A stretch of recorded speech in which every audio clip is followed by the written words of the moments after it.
ทุกคนนี่คือภาพล่าสุดตอนนี้ปัจจุบันนี้เพราะว่าผ่านมา2-3วันหลังก็จะมีกระแสเรื่องของทหารชายแดนอ่ากินอยู่กันยังไงมีอาหารกินหรือไม่นะมื้อนี้พ่อพิมพ์จะไปเอาคำตอบล่าสุดคลิปล่าสุดให้ทุกคนได้เบิ่งกันว่าปัจจุบันนี้ตอนนี้วันนี้และก็2-3วันที่ผ่านมาทหารชายแดนไทยในแต่ละจุดเข้าใช้ชีวิตกันยังไงและมีอาหารการกินแบบไหนมีอะไรกินบ้างนะทุกคนคลิปนี้ทุกคนจะได้เห็นกันอย่างแน่นอนจะมาข้อเว้าเรื่องนี้นิดนึงนะทีแรกว่าพิมพ์ก็เห็นคลิปไล่ช่องทางกันเลยเกี่ยวกับข้าวและมื้อนี้ก็พ่อพิมพ์จะมาไขข้อข้องใจนะทุกคนให้กับพี่น้องชาวไทยหลายคนที่ว่ายังสงสัยว่าทหารหลายๆนายหลายๆหน่วยที่ว่าประจำอยู่ตามจุดต่างๆของชายแดนนั้นเข้ากินอาหารกันยังไงและคลิปป้าพิมพ์ก็ต้องขอบอกกันว่าที่ป้าพิมพ์เอามาให้เบิ่งมื้อนี้ก็ถือว่าเป็นคลิปที่ป้าพิมพ์จะบ่ได้บอกจุดหรือว่าพิกัดหยังทั้งนั้นทุกคนจะเป็นคลิปคล้ายๆแบบเป็นมุมแคบๆจะบ่ได้เฮ็ดหยังที่ว่าเป็นจะบ่ได้เห็นสภาพแวดล้อมด้านข้างนะทุกคนเป็นคลิปมุมแคบนะทุกคนมุมไกลให้ทุกคนได้เบิ่งว่าอาหารการกินจะเป็นยังไงไปเบิ่งคลิปกันเลยทุกคนไปมาเริ่มต้นกันโดยคลิปนี้ทุกคนกับความสุขของทหารไทยที่ว่าเข้าได้รับเครื่องรับข้องอาหารการกินจากแนวล่างก็คือพี่น้องชาวไทยนั่นแหละส่งมาให้ทุกคนเพราะว่าในปัจจุบันนี้ก็ยังมีการส่งเข้าข้องอาหารบ่ว่าจะเป็นอาหารขาวอาหารหวานอาหารแห้งนะทุกคนส่งไปให้แนวหน้าแบบประยุทธ์กันเลยอาหารเริ่มต้นนะทุกคนเป็นเมนูแรกจากทหารบอกเลยว่าการทำอาหารของทหารไทยนี้บ่ต้องเป็นห่วงนะทุกคน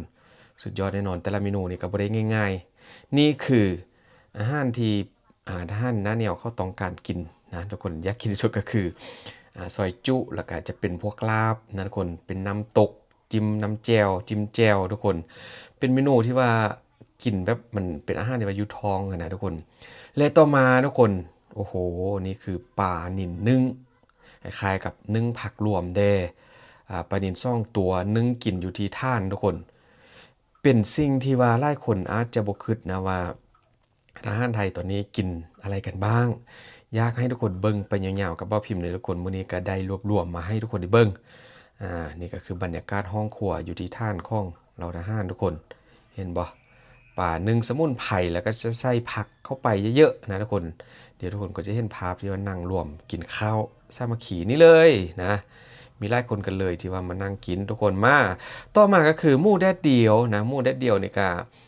อาจจะเป็นเนื้อหมูที่ว่าพี่น้องชาวไทยส่งไปให้แหละแต่ว่าพี่ทหารเขาก็เอาไปหมักแล้วก็ไปตากแดดนะทุกคนทำเป็นหมูแดดเดียวทอดกินกัน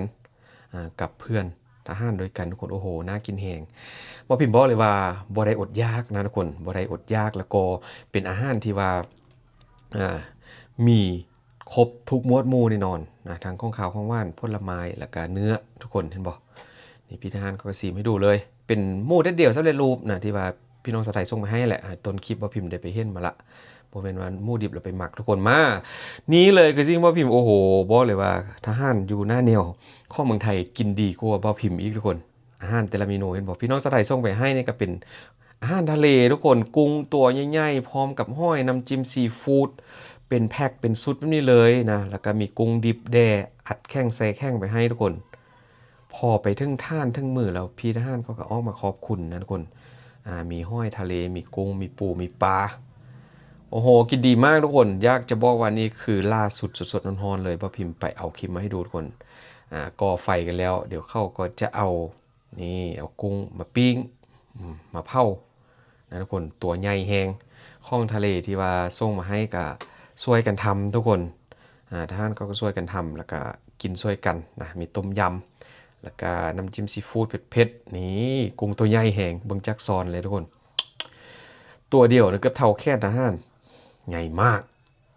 นี่คือสิ่งที่ว่าทหารได้กินในปัจจุบันนี้ทุกคนบ่ได้อดอยากแล้วก็บ่ได้ขาดอาหารนะทุกคนและกุ้งที่ว่าส่งมาที่ว่าพี่น้องชาวไทยส่งมาให้ก็จะมีหลายเมนูกันเลยที่เข้าได้ประยุกต์ทำทุกคนนี่ก็เป็นส้มตำกับกุ้งทะเล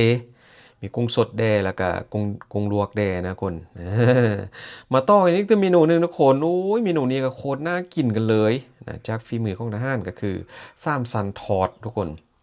น่าจะเป็นทอดกระเทียมบ่เดี๋ยวทุกคนก็เห็นโอ้โหทุกคนเลี่ยงเรื่องมันเลี่ยงนะทุกคนเหลืองน่าทานมากมาต่อโดยแกงทุกคนน่าจะเป็นแกงใส่เต้าหู้เห็นบ่หรือว่าบวบนี่แหละแล้วก็ซอยซ้ำสันทอดหมดทุกคนพร้อมกับน้ำจิ้มเผ็ดๆบ่ได้อดยากนะทุกคนบ่พิมพ์ข้อย้ำเลยว่าอยากให้ทุกคนได้เห็นคลิปที่ว่าพิมพ์เอามานี่ก็เป็นคลิปของพี่ๆทหารนั่นแหละที่ว่าเข้าได้อัพลงตามช่องทางต่างๆนะทุกคนแล้วก็อยากจะมาให้ทุกคนได้เบิ่งนะนี่คือล่าสุดสดๆร้อนๆทุกคนกินพร้อมกันพร้อมหน้าพร้อมตาที่ว่ามีกี่คนก็เรียกกันมากินและต่อมาทุกคนเมนูที่ว่าคาดไว้คือขอบคุณท่านผู้ใหญ่ใจดีนะที่สนับสนุนอาหารพิเศษเป็นข้อกำลังใจให้พวกเราครับก็คือลาบทุกคนลาบเนื้อดิบนี่คือเป็นสิ่งที่ว่าทหารที่ว่าเพิ่นเป็นทหารทางภาคอีสานตายใช่ไหมทุกคนส่วนหลายที่ว่าไปประจำก็เข้าได้กินนะนี่คือสิ่งที่ว่าสุดยอดอยู่แล้วทุกคนลาบก้อยซอยจุและพวกที่ว่าเป็นแกงนี่ทุกคนแกงก็คือหน่อไม้คาดบ่ได้อยู่แล้วทุกคนหน่อไม้สังเกตเลยว่ามีอาหารกินครบหรือบ่ให้ทุกคนสังเกตเบิ่งจากเครื่องปรุงนะทุกคนมีครบกันเลยพร้อมกับผักมีเห็ดมีผักกะแยงแล้วก็มีอะไรนะผักเน่าเมืองไทยเรียกสะอม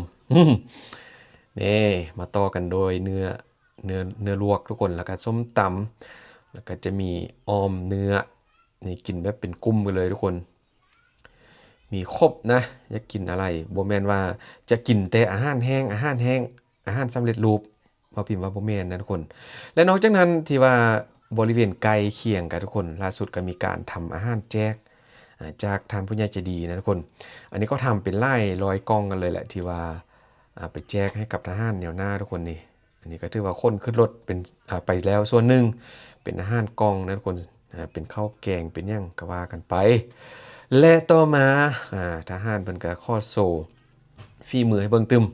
เครื่องปรุงนี่ก็มีครบอยู่แล้วนะจากแนวล่างทรงมาให้แหละทุกคนเห็นบ่นี่ก็เป็นหมูผัดน่าจะเป็นผัดคะน้าผัดคะน้าหมู3สั้นทุกคนน่ากินมากมีแค่นี้ก็ถือว่าอิ่มแล้วนะทุกคนเพราะว่ามันมีเนื้อมีหยังมีมันหมูแล้วก็มีผักนี่โอ้โหน่ากินมากเขาทำอาหารเก่งจริงๆทุกคนทหารไทยแต่ละคนแต่ละนายเรียบร้อยและ Amazing ไปกว่านั้นทุกคนนี่เลยก็คือบ่พิมพ์บ่คิดว่าทหารเขาได้หมู3สั้นแล้วเขาจะมาทำเป็นแบบหมูกรอบทุกคนเหมือนกับอยู่ร้านอาหารทำเลยอยากให้คนได้เบิ่งยาวๆไปเลยทุกคนเบิ่งไปเลยทุกคนขั้นตอนกรรมวิธีการเฮ็ดอาหารหรือว่าการทำหมูกรอบเป๊ะเหมือนกับเซฟไปเรียนมาทุกคนโอ้โหนี่คือฝีมือของทหารนะทุกคนทหารไทยทำหมูกรอบทุกคนนี่เขาบอกว่าเมนูไม่อะไรนะกะเพราหมูกรอบเมนูไม่ซ้ำจำสูตรไม่ได้ทหารสายแดนไทยกัมพูชานะทุกคนถ้าว่าสอบก็กดใจให้เพื่อนได้รักเลยนะครับทุกคนก็คือแนวร่างทรงมาให้ผัดกะเพราหมูกรอบที่ว่าตั้งแต่เริ่มต้นก็คือทำหมูกรอบเองเลยเห็นบอกทุกคนยากให้ทุกคนได้ฮู้ว่านี่เลยทหารไทยบ่ได้อดยากนะทุกคนกินดีอยู่ดีกินแซ่บแต่ละเมนูนี่แบบ กินดีกว่าพอพิมพ์อยู่บ้านนะทุกคนนี่มีเมนูหลากหลายทุกคนนี่กับผัดกะเพราหมูกรอบแล้วก็มีแกงต่อมาทีเด็ดที่ว่ากำลังโด่งดังตอนนี้ก็มีผู้ใหญ่ใจดีทุกคนสนับสนุนหมูปิ้นนะ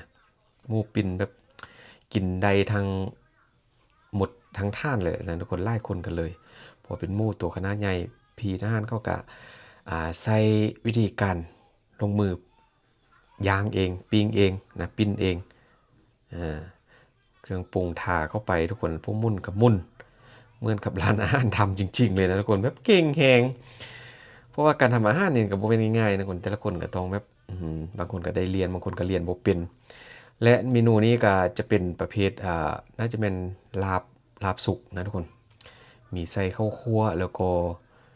เครื่องปรุงลงไปเมื่อกี้ก็เห็นเป็นแกงละน่าจะมากินกับลาบน่าจะเป็นลาบหมูถือว่าทำแต่ละทีนี้เต็มหม้อเต็มกระทะทุกคนแล้วก็ใส่พริกป่นลงไปนี่บ่พิมพ์เดาแล้วน่าจะเป็นลาบหมูนี่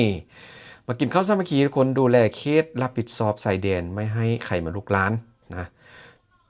นี่คือแคปชั่นดีว่าพี่ทหารก็ได้ใส่กินอิ่มนอนหลับดูแลเขตรับผิดชอบชายแดนไม่ให้ใครมาลุกลานนั่นเองทุกคน เมนูเยอะมากนะทั้งเนื้อทั้งผักทั้งข้าวที่ว่าทุกคนได้เห็นนี่ทุกคนมีฮอดไก่ย่างโอ้โหบ่ได้อดเด้อพี่น้องบ่ได้อดเด้อ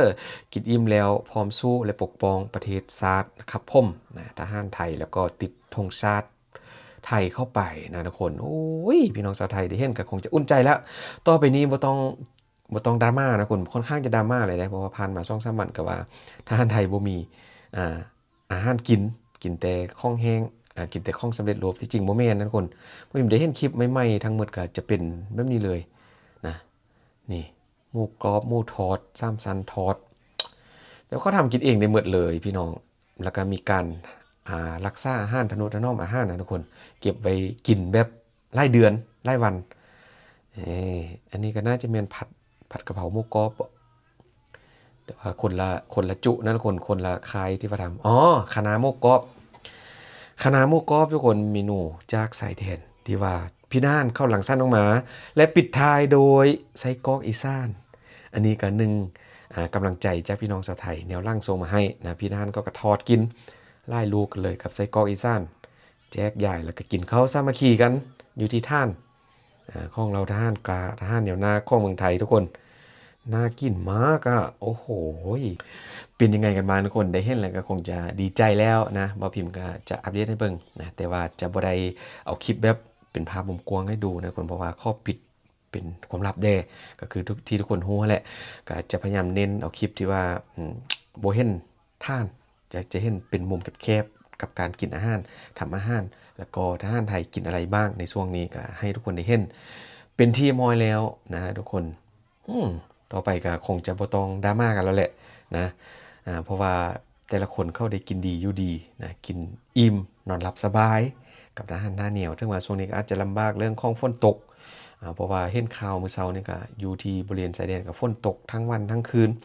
พี่ทหารก็ใช้ชีวิตค่อนข้างจะลำบากอันนี้แท้น่าจะเป็นห่วงนิดนึงทุกคนแต่เรื่องอาหารการกินก็บ่ต้องเป็นห่วงนะเขาหากินเองได้แล้วก็มีอาหารแบบสำรองไว้เยอะจากพี่น้องชาวไทยส่งไปให้ทุกคนขอบคุณหลายๆทุกคนนานๆทีก็มาอัปเดตเพราะว่าบ่ได้ทำคลิปกับข้าวทหารไทยมาเกือบเดือนแล้วมื้อนี้ก็มาอัปเดต